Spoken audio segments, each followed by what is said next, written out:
जय हिंद दोस्तों आइए जानते हैं आज के कुछ बड़े अपडेट्स के बारे में। तो दोस्तों, अमेरिका ने रूस से तनाव के कारण आखिरी मिनट में मिनटमैन 3 बैलिस्टिक मिसाइल का टेस्ट रद्द कर दिया। इस टेस्ट का मकसद अमेरिका की न्यूक्लियर अटैक करने की ताकत की जांच करना था। इस मिसाइल का टेस्ट मार्च के शुरुआती हफ्ते में ही किया जाना था, लेकिन रूस के अपने न्यूक्लियर फोर्सेस को हाई अलर्ट पर रखने के बाद इसे टाल दिया गया। वॉशिंगटन ने मिसाइल टेस्ट में हो रही देरी को लेकर बताया कि उस समय ये इम्पोर्टेंट था कि अमेरिका और रूस दोनों गलत अनुमान के जोखिम को ध्यान में रखें और उन्हें कम करने के लिए कदम उठाएं। और अब अमेरिका के ICBM फोर्स के टेस्ट शेड्यूल में बदलाव करने पर विवाद खड़ा होने की आशंका है। सीनेट आर्म्ड सर्विसेज कमेटी के टॉप रिपब्लिकन अमेरिकी सीनेटर जिम इनहोफे ने मार्च में इस टेस्ट में हुई देरी पर निराशा व्यक्त की। उन्होंने कहा कि अमेरिकी सरकार को यह सुनिश्चित करना जरूरी था कि देश की न्यूक्लियर डिटरेंट फोर्स इफेक्टिव बनी रहे। दरअसल न्यूक्लियर हमले के बाद की गई जवाबी कार्रवाई को प्रिवेंटिव कैटेगरी में रखा जाता है। वहीं भारतीय सेना ने वेस्टर्न फ्रंट पर अपनी रैपिड रिस्पॉन्स क्षमताओं को टेस्ट करने के लिए पोखरण में एक एरियल एक्सरसाइज किया है। इसमें भारतीय सेना ने अपने कौशल का शानदार इस्तेमाल किया और एक से बढ़कर एक एयर एक्टिविटी की गई। साथ ही सेना ने अपनी एडवांस टेक्नोलॉजी का भी डिस्प्ले किया है। दोस्तों, अगर आपको याद हो तो अभी हाल ही में भारतीय सेना ने 24 और 25 मार्च को सिलीगुड़ी कॉरिडोर के पास पैराट्रूपर्स के साथ एयरबोर्न रैपिड रिस्पॉन्स प्रैक्टिस किया था। भारतीय सेना ने चीन के साथ उत्तरी सीमा पर सिलीगुड़ी कॉरिडोर के पास हवाई घुसपैठ और क्विक रिस्पॉन्स एक्सरसाइज किया था। सामने आई तस्वीरों में दिख रहा है कि कैसे इंडियन एयरफोर्स के जवान हवा में किस तरीके से डिस्प्ले कर रहे हैं।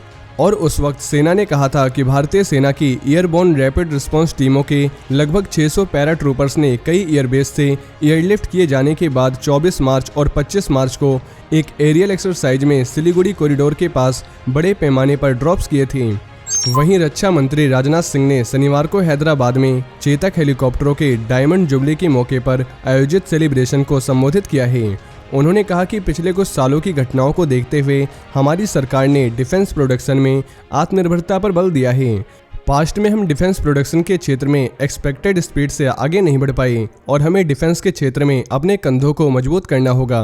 डिफेंस सेक्टर में अपनी ज़रूरतों के लिए दूसरे देशों पर निर्भर नहीं रह सकते।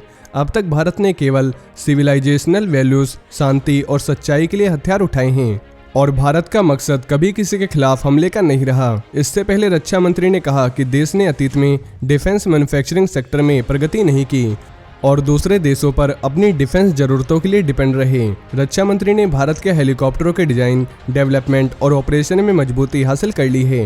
रक्षा मंत्री राजनाथ सिंह ने शनिवार को बताया कि वैश्विक नेता बनने के ऑर्डर में 10 टन की भारतीय मल्टीरोल हेलीकॉप्टर के डिजाइन को बेहतर बनाने की जरूरत है और आकलन के मुताबिक 1000 सिविलियन हेलीकॉप्टरों की जरूरत है और इतनी ही संख्या में मिलिट्री सेक्टर में हेलीकॉप्टरों की जरूरत है।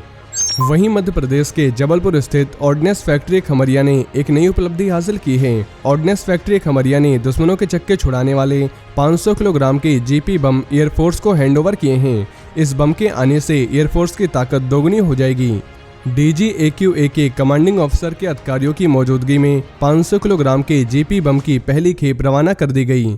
इस बेहद घातक GP बम में 21,000 स्टील बॉल मौजूद है, जो किसी भी दुश्मन के छक्के छुड़ाने में बेहद कारगर है। इस बम की खासियत की बात करें तो इससे एयरफोर्स का फायर पावर बहुत ज़्यादा बढ़ गया है।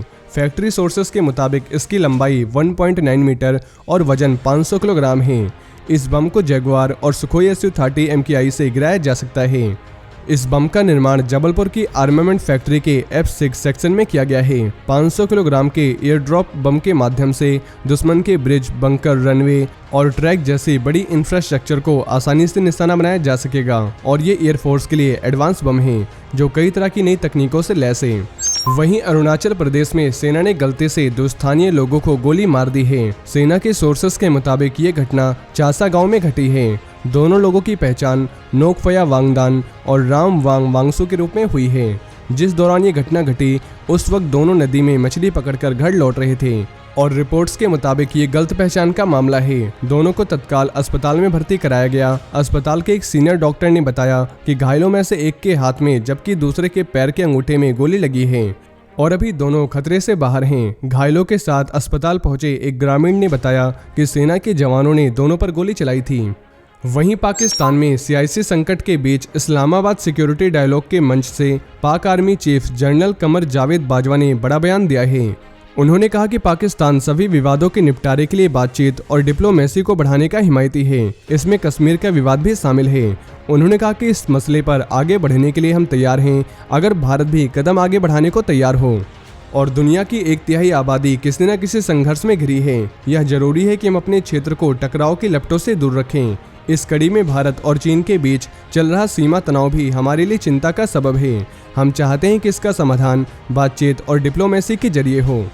तो दोस्तों, ये थे आज के कुछ बड़े डिफेंस अपडेट। इसके अलावा अगर आप भारतीय सेना से जुड़ी ऐसी और भी जानकारी जानना चाहते हैं तो आपको हमारे दूसरे चैनल डिफेंस एनालिसिस पे मिल जाएगी, जिसकी लिंक आपको नीचे डिस्क्रिप्शन में मिल जाएगी।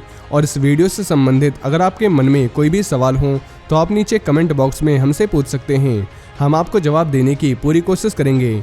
और ये वीडियो अगर आपको पसंद आई हो तो वीडियो को ज़्यादा से ज़्यादा शेयर करें और चैनल को सब्सक्राइब करना ना भूलें। जय हिंद, जय भारत।